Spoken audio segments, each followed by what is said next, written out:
Hey, Kowalsky here. Welcome back to another video. Now, surprisingly, I have been playing some amazing chess at the start of the year. I don't know if it's because the player pool is worse. I don't think that, because it's not like a season reset or anything. Chess stays the same. But, I got my first 97%. You might ask yourself, 90% of what? I mean, you know the answer already. 97% accuracy. I finally did it. I finally played like the GOAT. 11 average centi-pawn loss and no inaccuracies, mistakes or blunders whatsoever. So let's just see this beautiful game. Honestly, d4, and we start with a Nimzo Indian defense. And my opponent here opts for c5, and I think he saw the c5 line played at the top level, especially in some matches between Kramnik and Kasparov, but sadly for us, we are not at that level, and so we can commit some serious blunders here.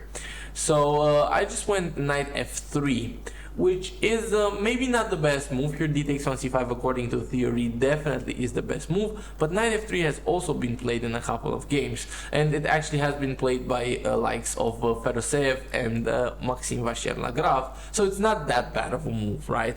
But the thing is, this is the variation that usually people go for, and now you have kind of like the opposite Sicilian structure, and then you can play in the Catalan style, which I like, so that's what I wanted to go for, something like this. But my opponent just played knight c6, and now obviously you have to take. Why you have to take? Well, because what else you're gonna do? If you're gonna play e3 now, I mean, now after this whole exchange, it's really hard to claim anything here as white. Black is gonna get this really nice and easy development, so you kind of have to take here, and bishop takes, and now you can go two different routes, and you can either play what I played and play a3, or equally as good you can play bishop g5, now pinning the knight and preparing this move, knight to e4. So now a move like h6 is crucial. You have to come in fast. Bishop goes back, and now you have some options like bishop back to b4, pinning the knight again, and that's mainly why I played a3. Or you can play something like b6, because now there's no trouble for this, because you can go first check, and now you force the knight to go back. Because if you try to do this, now you might actually be lost after g5. And here it's a really complicated variation, but at the end of the day you are left in a horrible situation after knight d4. So you don't want to do that. So that's why I played a3, not going for any complicated lines, and he just went back with the bishop. But he went back with the bishop prematurely. And what he should have done here instead is play d5 and play in the center, or play b6 and play on, in the center as well, but with the bishop. But because he went back, now that allows me to go forward. And I could have just played b4 here, but I went g3. And g3 kind of brings the position back into the balance, because it kind of loses a little bit of time, and I don't have that feel for these positions yet, and I just default to my bishop g2. I just love my bishop on g2, so I default to that. And after 10 moves, he plays d6, completing his development. After 10 moves, I have, as you can see, like a solid +1 advantage. And really, how am I gonna go forward? That's the big question. How am I gonna go forward from this point onwards? And the plan is simple. Get my bishop out right here, and just bring in the rooks. I mean, not both of them here, but maybe just bring in the rooks. And I went b4, okay, take space, and preparing even b5. And my opponent went queen c7, right, making way for his rooks also, and he has a little bit of a problem with this bishop, but he can solve that. So I went just bishop b2, which is fine, and here he went rook d8, okay, bringing the rook, and I went rook a to d1. Now why rook a to d1 and not rook f to d1? Well, because I wanted to double anyways, so there was I mean, for me, it was simply irrelevant which rook I would bring to the d file. And here my opponent commits the first inaccuracy of the game, and that's bishop to d7. And I mean, to win a game, your opponent has to make a mistake, otherwise you cannot win the game. And but what you have to do when your opponent makes a mistake, you have to exploit that mistake. So I went here, knight b5. I was cooking this for a long time, and my opponent really did not get it. I mean, I think after I played it, he got it, but he went back with the queen, right? You have to do that. And now I simply took the knight, and you see this bishop is overloaded now. It cannot defend both the pawn and the knight. So here he should have taken with the pawn, but there are crazy, mind-blowing complications. After queen d2 attacking the pawn, knight d5 attacking this pawn, but after takes you cannot take because you're gonna get destroyed here. Like for example this, and now, I mean, if you try to go back, I mean, you cannot. You cannot deliver check right away. It takes. I was too excited to deliver this check, and you know, you have to.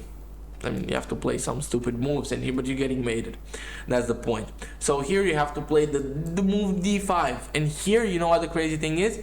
You take once, you take twice, you take 3 times, and now you take back the rook after the king takes. But if the king doesn't take, let's say knight takes, it's also the same check here and this. And now you basically have 3 pawns for the piece. But look at this. I mean, white has to be winning this. I mean, it's still very complicated, but I'm really confident I could have won a position like this. Okay, now coming back to the game, my opponent decided to take with the bishop here and said, okay, I'm giving up this pawn. I'm down a pawn, but I can make a comeback, surely. So he plays bishop to e8, now putting pressure on my knight, and here I obviously could have played c5, which would have been perfectly fine, but I chose to take the bishop here and just go and put my rook in, defend my rook, and now trade, and now go c5. Well, I just like this variation better simply because now my bishop has a clear target here and it's hard for him to move.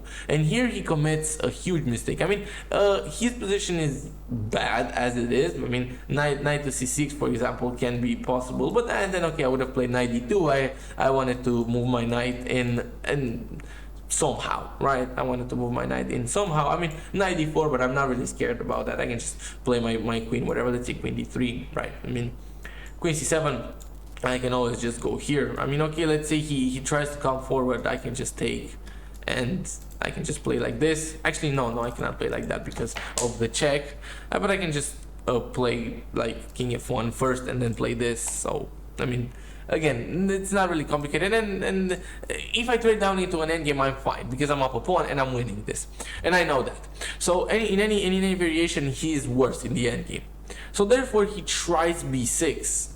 I don't know what this was because this simply allows knight to d4, and this is just huge because if you try to go rook b8, now I just play c6.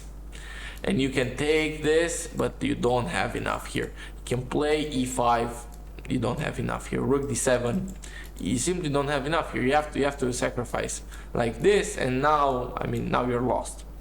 So he tries to take, and I take, and now this nice move, rook takes d4. So getting as many pieces off the board as possible because the pawn is pinned to the queen, and then just taking the pawn here, and now I'm up a pawn and an exchange.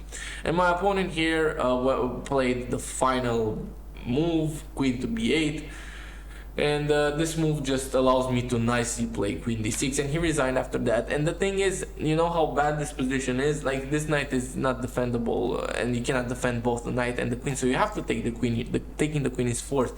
But after rook takes, the only move to save your knight is knight to b7. But then I play rook d7, and your knight is trapped. You have nowhere to go with your knight. So yeah, I mean, I actually did think this, oops, hit my microphone. I actually think this was my most perfect game ever played. Like, considering the the opening phase and how I simply got out of the opening good. I found a plan, I found an easy plan in here, and I exploited the mistake. And I think this is definitely game, set, match. Just from the beginning till the end, it was great. So hopefully you enjoyed it. Hopefully you can replicate this and have the same success. I'll see you all in the next one. Kowalsky out.